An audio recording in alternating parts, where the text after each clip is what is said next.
Taylor Swift, look, she is a stone cold businesswoman, or she doesn't want to be part of some joke. That's the thing.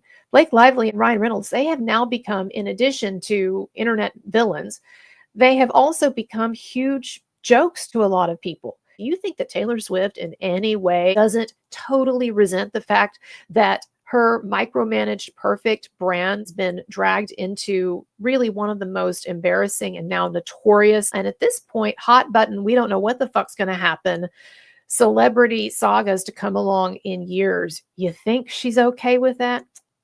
Someone is talking to the Daily Mail, purporting to be someone in Taylor's camp. Taylor's camp wants this message being put out there like, hey, I'm not with her anymore. Leave me out of this.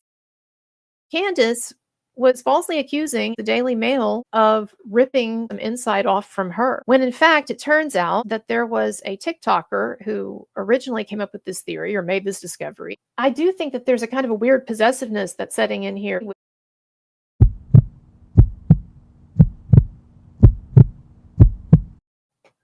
Oh man, she's stepping away. She's stepping away. I'll bet she's stepping away. Like, I think what you call that is backing the hell away from this shit show situation as fast as she can. Yeah, no, Taylor Swift. Taylor Swift is backing away. She's stepping away, according to the latest Daily Mail article. Look, I have nothing against Taylor Swift. I occasionally do find her a bit annoying, and I'm so tired of hearing about her and that oaf that she's with. Whatever. I'm glad they're happy. But this Daily Mail source, purportedly someone in Taylor Swift's camp, makes some interesting claims about the state of their friendship now. Daily Mail says Taylor Swift taking a step back from Blake Lively as dramatic battle with Justin Baldoni threatens their decade-long friendship. Decade-long friendship.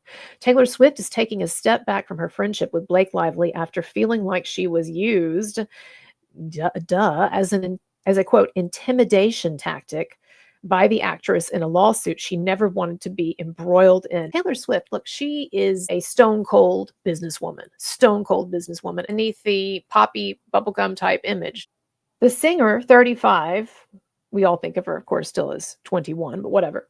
The singer, 35, was dragged into the explosive legal feud between Lively and Justin Baldoni when he claimed his co-star used Swift to intimidate him at a meeting with her husband Ryan Reynolds about edits she had made to a rooftop scene in their film It Ends With. Lively later appeared to threaten Baldoni by comparing herself to Game of Thrones character Khaleesi in a series of text messages in which she referred to Reynolds and her best friend Taylor Swift as her dragons. She basically said, yeah, I've got these dragons. They're very powerful and they basically do my bidding. And if you're on my side, they'll help you. And if you're not on my side, they're going to hurt you.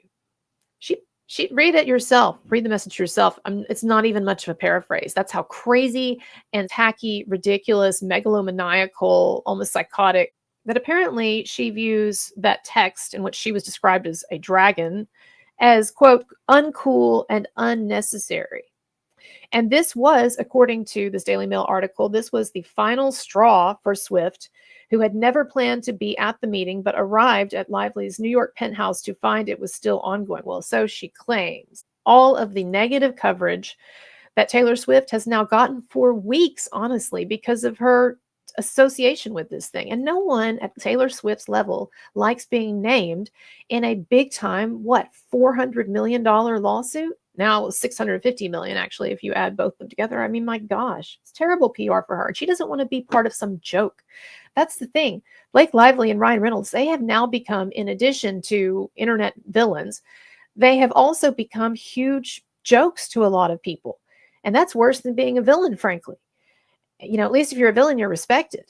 And so Taylor Swift, with her big, perfect, mega successful, pristine brand, she's going to feel okay about that just being associated with this ridiculous joke. According to the source, for the time being, Taylor, is taking a step back from Blake because she doesn't want to get tangled in this more than she already has, which is far more than she ever needed to be. Yeah. It's a shrewd move. Distance yourself from this craziness. Doesn't like being referred to as a pet or a possession. Yeah, exactly. I mean, that was a ridiculous message. Blake Lively, I'm sure, is mortified or should be mortified that got out there. Now, Daily Mail also has a second source, which is interesting too. Second source says Taylor has politely backed away from it all. She's conscious of her own image and hates that she was even mentioned. Look, I'm not saying the Daily Mail is the most reputable source. I'm sure it's a lot better than the New York Times, though. I mean, y'all just use your brains. I don't even need a source to tell me that Taylor Swift hates this situation, that she thinks that text to Khaleesi thing was fucking ridiculous, and that she wishes that Blake Lively and Ryan Reynolds would have left her the hell out of this. This is like, I mean, it's a no-brainer. So, believe the article, believe the sourcing, don't believe it, but I'm quite sure that Taylor Swift is backing the hell away from this situation as fast as she can. And based on what we found out, legitimately so.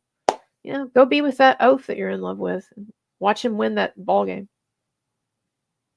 And by the way, I know there's been a lot of discussion in the past month or so about PR teams possibly planting stories with reporters and that sort of thing, or with online outlets. I think that it's interesting that very shortly after we get this credible sounding to me Daily Mail story about Taylor's camp and how Taylor Swift is basically backing away from Blake Lively. Not too long after that, we get this really weird article coming out, published on E! News, purporting to have a source saying that this is not true, in fact. And to me, I'm not saying absolutely I know anything, but to me, if I had to identify an article that looks weird and planted by a PR team, I think that this article does. Because if you look at the article, 3/4 of the article is just a recitation of the highlights of Taylor Swift and Blake Lively's past friendship. I kid you not. The title of the article is "The Truth About Taylor Swift and Blake Lively's Friendship Amid Justin Baldoni Battle." And this is seeking again to refute the earlier article that I just told you about that was so damaging. But it's interesting, like I said, there's a little blurb in the very beginning. It says, source says that all this is, quote, not true. They don't even have full extended quotes either. You look in the Daily Mail article, there's these long, like almost paragraphs of quotes from their sources purporting to be close to Taylor Swift.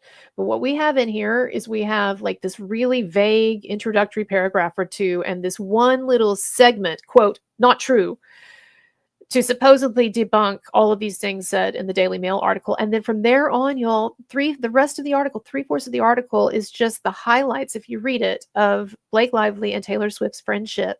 Their friendship goes back to da-da-da-da-da, when they met, da-da-da-da-da. It was an interesting time for them, da-da-da-da-da. They went on a trip here, da-da-da-da-da. Here's some pictures of them looking all happy and everything. I swear to God, this article is basically just a long extended advertisement for the strength and beauty and history, rich history of Blake Lively and Taylor Swift's friendship. It's very, very bizarre. So you ask me, as someone who has some experience just observing these things over the last 4 years and learning to, I think, identify which types of stories are more planted or seeded or whatever they say, this thing has all the warning signs. What a ridiculous article. And if so, it just shows that Blake Lively and Ryan Reynolds' camp, that they are struggling so hard to come up with any kind of a response to what they have unleashed on themselves.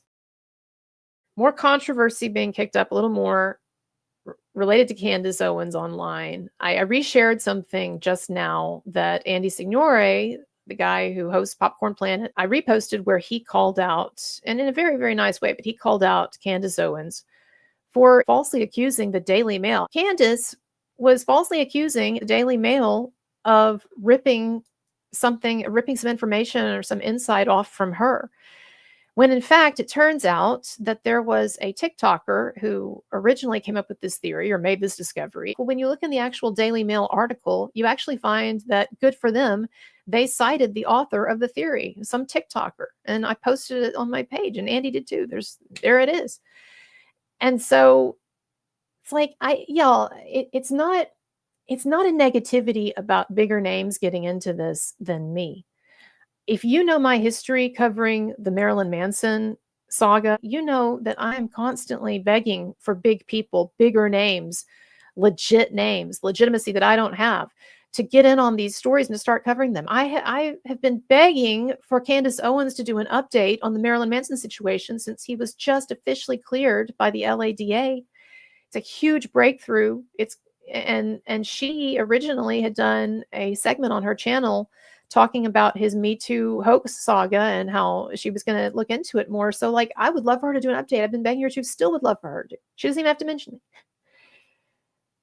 But I do think that there's a kind of a weird possessiveness that's setting in here with some of her posts. I will say, while I'm on the subject of trying to get people into things, I have been trying so hard to get Tug, that umbrella guy, to start covering this Blake Lively, Justin Baldoni stuff. I even sent him DMs more or less begging him. I just love some of his coverage from back in the day with the Amber Heard stuff. I know that he's been covering other things, but I just love his coverage back in the day, and I would just love to see him sink his teeth into this. So, Tug, where are you? Tug, we need you, Tug. Come save us. Come save us. Come save us. That umbrella guy. Please save us. Please. Please.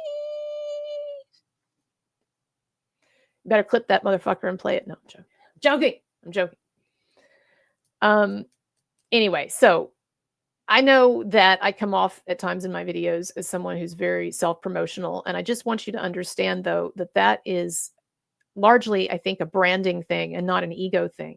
And my only concern with Candace, she can talk about this every single day. I love the fact that there is someone who's taking a lot of the heat for us smaller content creators, because I can tell you from the Marilyn Manson situation, it can be intimidating and not fun at times when you're part of a small group of other small content creators trying to make an impact. In a lot of ways, it's great to have big people on board. And I love Megyn Kelly's coverage. So I appreciate Candace, and I just hope that things don't get weird. But yeah, there's a ton of content creators, and there are going to be more and more of us covering this thing because it's such a ridiculous, unprecedented, but also big story in a lot of ways. And so there's going to be lots of people hitting the same notes at the same time. And it doesn't mean there's some kind of like intellectual property theft going on. So anyway, I appreciate you guys and gals, and check out my links below. As always, tips and donations are nice if you enjoyed this, enjoy my work, but be sure to subscribe no matter what.